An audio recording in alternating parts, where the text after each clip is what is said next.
Hi, welcome to Two Batches. Two Batches Cooking is about home style with ease. I'm Maria. And I'm Rosemary.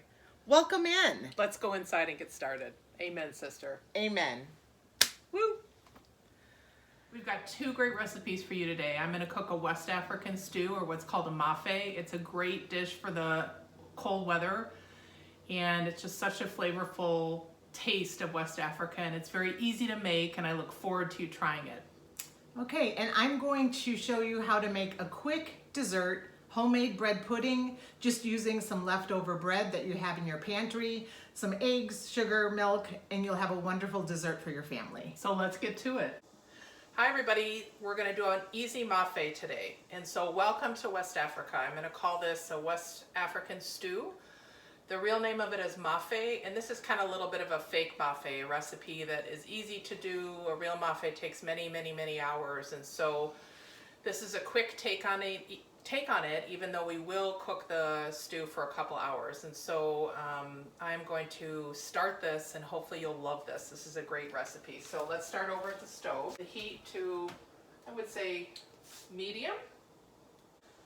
So we'll add a little bit of oil to the pot. So it's the best to do this in a Dutch oven or a tagine. You can do this in a tagine, but as you know with the tagine, that's about really slow cooking. So with a Dutch oven, you'll cook this for about 2 hours to let it steep and stew. With a tagine, you're really looking at close to 4 hours. So let's get this up to medium, and this is 2 onions diced and chopped. So we're going to brown the onions first. And that'll take a while. I'm going to turn it up just a tiny bit. And so I travel quite a bit to Africa and to Senegal, and I don't want to make any enemies, but Senegal, I believe has the best cuisine, at least in West Africa. And so mafe is a staple there. And I think this is just like a stew. You'll recognize all the ingredients, except you're probably not used to using peanut butter. And so this could be a great option for you in the warm, well, I won't say when you need a warm dish in the cold winter months. Heat up. In the meantime, let's go over and I'll show you what else is in this meal. So we have got carrots that will go in. We will dice up some green pepper. Just slice it up like this. There's no reason to make it any smaller. Green pepper goes in just like this. It gives the sauce a nice flavor. If you want to make this meal vegetarian, you can. You would substitute chunks of potato and even cabbage, which is used in West African cooking for the meat. Instead of using the chicken bouillon, you'd use the vegetable bouillon. And your cook time would be quicker. It would probably be an hour instead of 2 hours because you're not trying to roast the meat. So we've got a mix of 1 tablespoon of creamy peanut butter and a half a cup of water. And you kind of make that a little bit of a paste. It doesn't have to be perfect, but just mix it up. You're going to do a half a cup of tomato paste, and you've got essentially 1 chicken bouillon. We will use a habanero pepper at the end, and I'll talk to you a little bit about that and the heat that it brings. So the onions have been cooking for a while. They're not completely golden yet, but that's okay because we still have to brown the meat. And so we want to be able to sear the meat to keep the flavor in, but not have the onions totally kind of cook and go brown on us. So this is about a pound of chuck.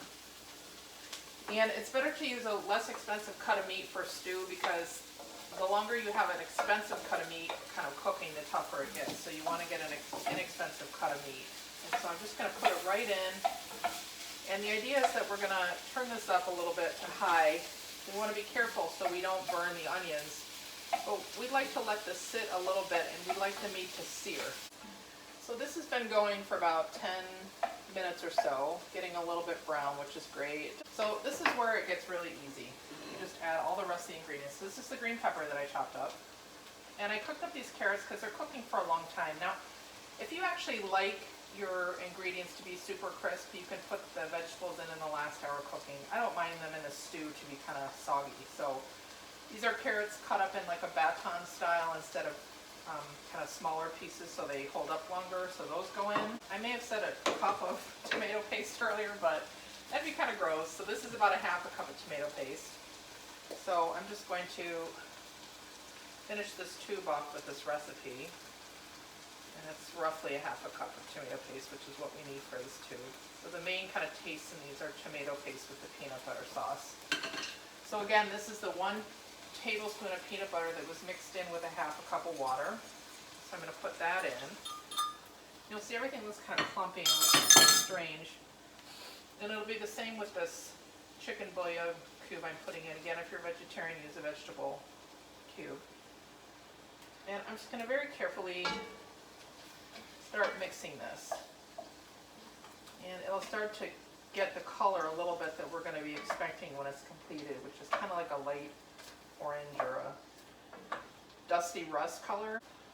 Here's where you judge how much more water you need. So they typically would add enough water to kind of cover the vegetables. So I'm just going to go over and get a little bit more water. It's right over the stew. You can start to smell the peanut butter, which is great. I'll add a little bit of salt. Sprinkle it in. And I'll do some pepper as well. Grind it right in there. And then this last part is really optional. It's a habanero pepper, so I'm going to add that in here. And I'm going to turn this way down. So you want this to cook slowly for about 2 hours, and we'll cover it kind of halfway. And so the habanero or the Scotch bonnet, and you can use either one. I prefer the Scotch bonnet.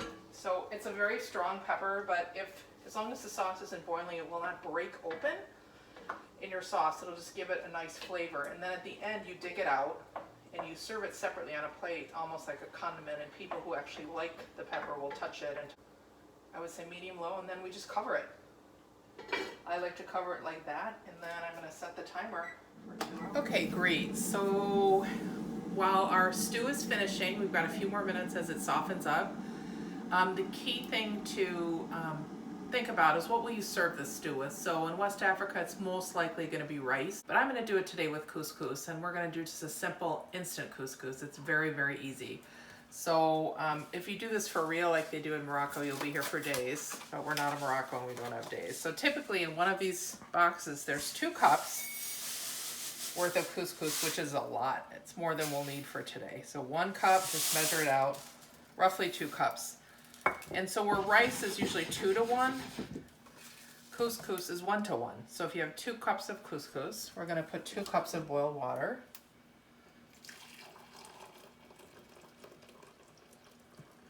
Just boiled this. So we're going to cover this. Make sure the water kind of covers it like that. Looks like really soupy, but cover it.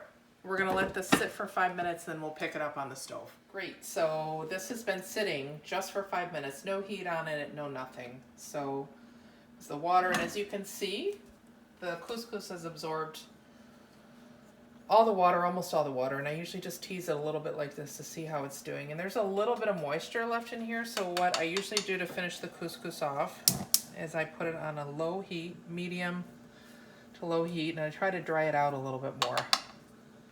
So anybody who's from Morocco would be rolling in their grave, but or if they're still alive, I'm sure. So I add a tiny bit of oil and a tiny bit of salt. You can add stuff into the couscous, like people add pine nuts, they add raisins.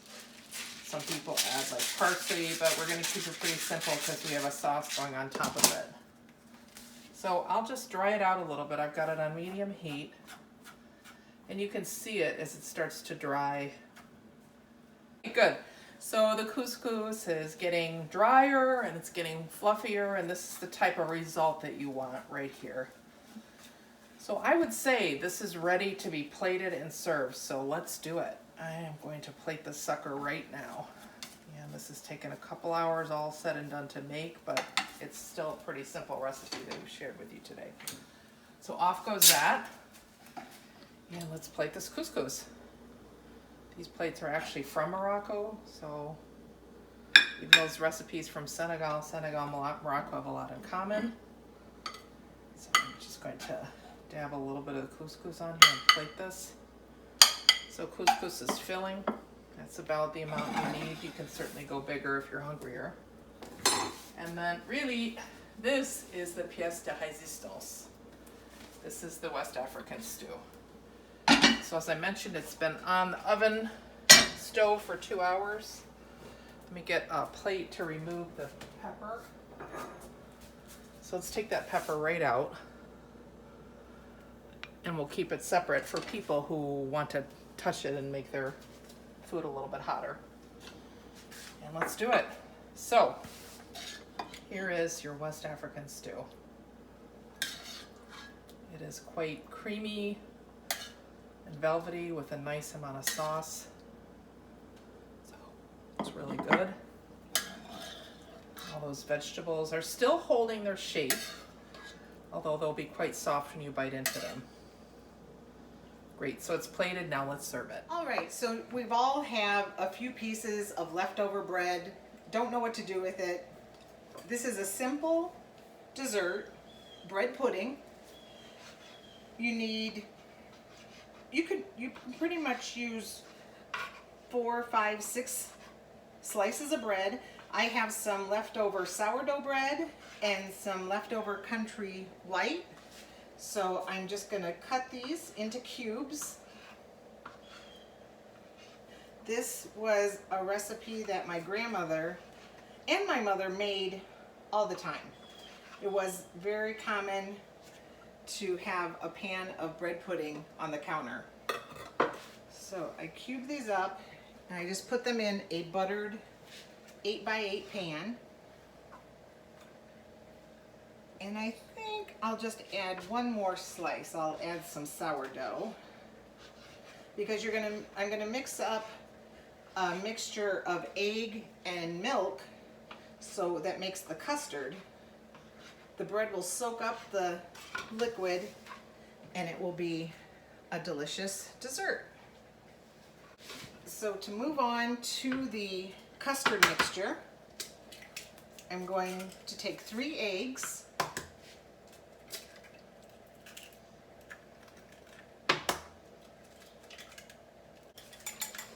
break the yolks up, and then I have 2 cups of milk. You can use 2% skim milk, whole milk, whichever your preference is. And I have a 1/2 cup of sugar. So let that set to let the sugar melt a little bit. You're gonna take a tablespoon or 2 of butter and just cut it into little cubes and dot the bread with the butter pieces. This just adds a little flavor as well as a little moisture to the bread mixture. And butter makes everything better.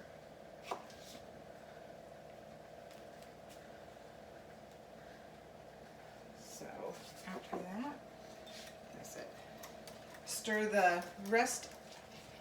the mixture up to get the sugar incorporated. And you pour it all over the bread.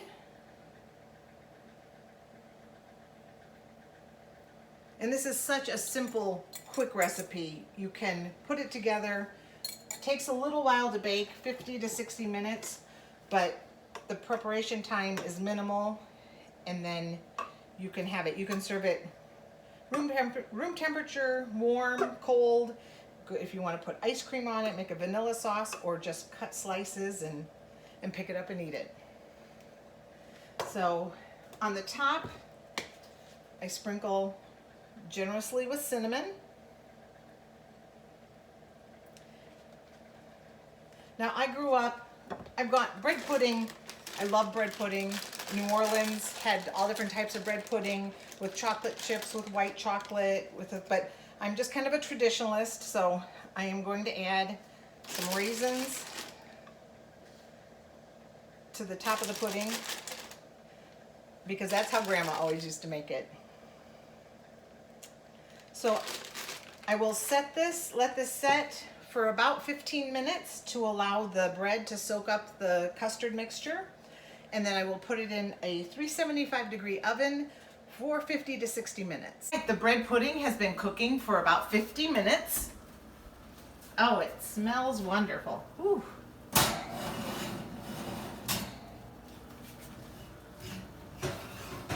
Oh, it has gotten golden brown. The custard has cooked.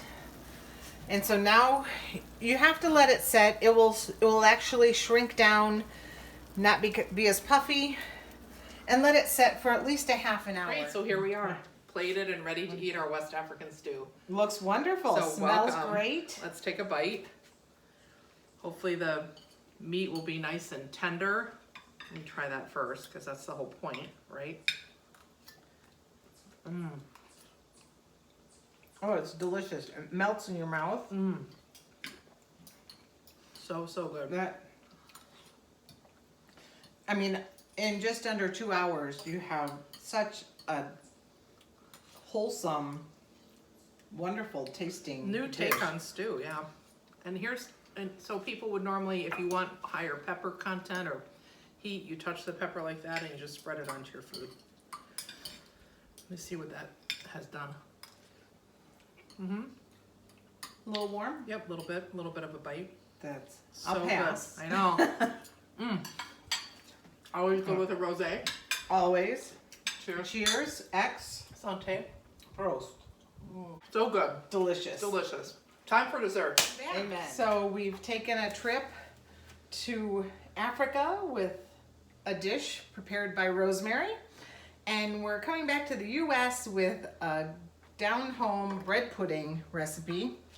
It has sat for approximately a half an hour, cooled down. Looks great.